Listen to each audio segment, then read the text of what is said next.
ನನ್ನ ಪ್ರೀತಿಯ ಮಿತ್ರರಿಗೆ, ನಿಮ್ಮ ಪ್ರೀತಿಯ ಕಾರ್ಮಿಕ ಮಿತ್ರ ಅಶ್ವಥ್ ಮರಿಗೌಡ ಮಾಡುವ ನಮಸ್ಕಾರಗಳು. ಸ್ನೇಹಿತರೆ,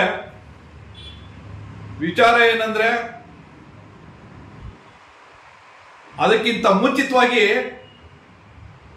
ದಯವಿಟ್ಟು ಈ ವಿಡಿಯೋವನ್ನ ಪ್ರತಿಯೊಬ್ಬರು ಶೇರ್ ಮಾಡಿ, ಮತ್ತೆ ಈ ಒಂದು ಚಾನಲ್ ಅನ್ನ ಸಬ್ಸ್ಕ್ರೈಬ್ ಮಾಡಿ.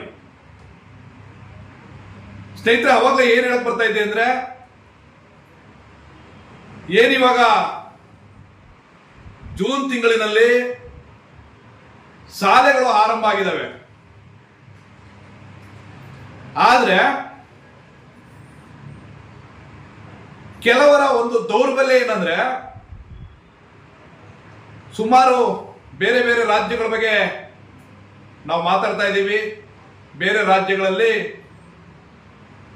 ಏನೋ ಸರ್ಕಾರದ ಜನಪ್ರತಿನಿಧಿಗಳು,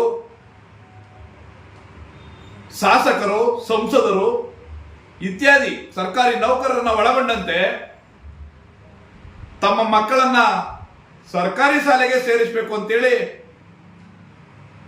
ಸುಮಾರು ವರ್ಷಗಳಿಂದ ವಿಚಾರವನ್ನ ಚರ್ಚೆ ಮಾಡ್ಕೊಂಡು ಬರ್ತಾ ಇದ್ದೀವಿ. ಅದ್ರ ಜೊತೆಗೆ ನನಗೆ ಇತ್ತೀಚೆಗೆ ಕಾಡ್ತಾ ಇರ್ತಕ್ಕಂತಹ ಪ್ರಶ್ನೆ ಏನಪ್ಪಾ ಅಂದ್ರೆ,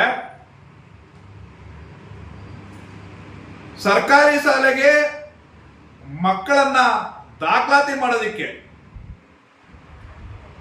ಜೂನ್ ತಿಂಗಳಿನಲ್ಲಿ ಶಿಕ್ಷಕರು ಮತ್ತೆ ಶಾಲೆಯ ಸಿಬ್ಬಂದಿಗಳು ತಮ್ಮ ತಮ್ಮ ವ್ಯಾಪ್ತಿಯಲ್ಲಿ ಮಕ್ಕಳನ್ನ ನಮ್ಮ ಸರ್ಕಾರಿ ಶಾಲೆಗೆ ಸೇರಿಸಿ ಅಂತೇಳಿ ಸರ್ಕಾರಿ ಶಾಲೆಯ ಶಿಕ್ಷಕರು ಅರಿವನ್ನು ಮೂಡಿಸ್ತಾ ಇದ್ದಾರೆ, ಅಭಿಯಾನವನ್ನ ಮಾಡ್ತಾ ಇದ್ದಾರೆ. ಆದ್ರೆ ನಾನು ಸರ್ಕಾರಿ ಶಾಲೆಯ ಶಿಕ್ಷಕರನ್ನ ಒಂದು ಮಾತು ಕೇಳೋದಕ್ಕೆ ಇಷ್ಟಪಡ್ತೀನಿ. ನೀವು ಎಲ್ಲರನ್ನು ಸರ್ಕಾರಿ ಶಾಲೆಗೆ ನಮ್ಮ ಮಕ್ಕಳನ್ನ ಸೇರಿಸಿ ಅಂತ ಕೇಳ್ಕೊಳ್ಳೋದ್ರ ಜೊತೆಗೆ ನಿಮ್ಮ ನಿಮ್ಮ ಮಕ್ಕಳನ್ನ ಯಾಕೆ ಸರ್ಕಾರಿ ಶಾಲೆಗೆ ಸೇರಿಸ್ತಾ ಇಲ್ಲ? ನಾನು ಸುಮಾರು ಕಡೆ ಗಮನಿಸಿದ್ದೀನಿ, ಎಷ್ಟೋ ಸರ್ಕಾರಿ ಶಾಲೆಯ ಶಿಕ್ಷಕರ ಮಕ್ಕಳು ಇವತ್ತು ಖಾಸಗಿ ಶಾಲೆಯಲ್ಲಿ ಓದ್ತಾ ಇದ್ದಾರೆ. ಅದಕ್ಕೆ ನನ್ನೊಂದು ಮನವಿ ಏನಪ್ಪಾ ಅಂದ್ರೆ,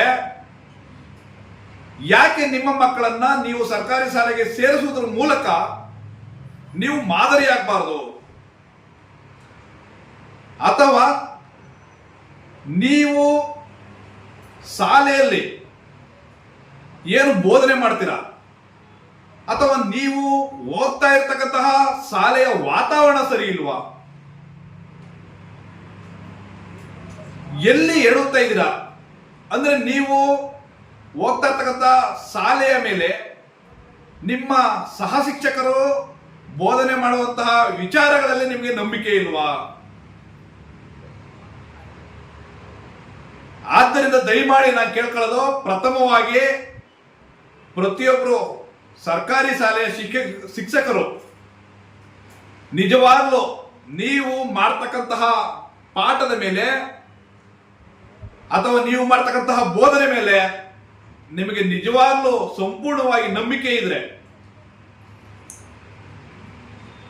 ಈ ಕೂಡಲೇ ನಾಳೆಯಿಂದನೇ ತಡ ಮಾಡದೆ ತಕ್ಷಣ ನಿಮ್ಮ ಎಲ್ಲಾ ಮಕ್ಕಳನ್ನ, ಏನು ಸರ್ಕಾರಿ ಶಾಲೆಗೆ ಶಿಕ್ಷಕರಿದ್ದೀರ, ನಿಮ್ಮ ಪ್ರತಿಯೊಬ್ಬರ ಮಕ್ಕಳನ್ನ ಸರ್ಕಾರಿ ಶಾಲೆಗೆ ನೋಂದಣಿ ಮಾಡಿಸಿ, ನಂತರ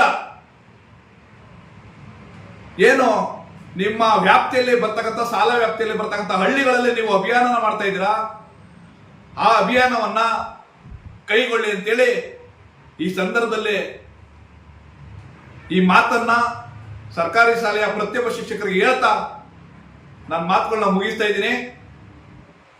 ಜೈ ಹಿಂದ್, ಜೈ ಕರ್ನಾಟಕ. ಧನ್ಯವಾದಗಳು.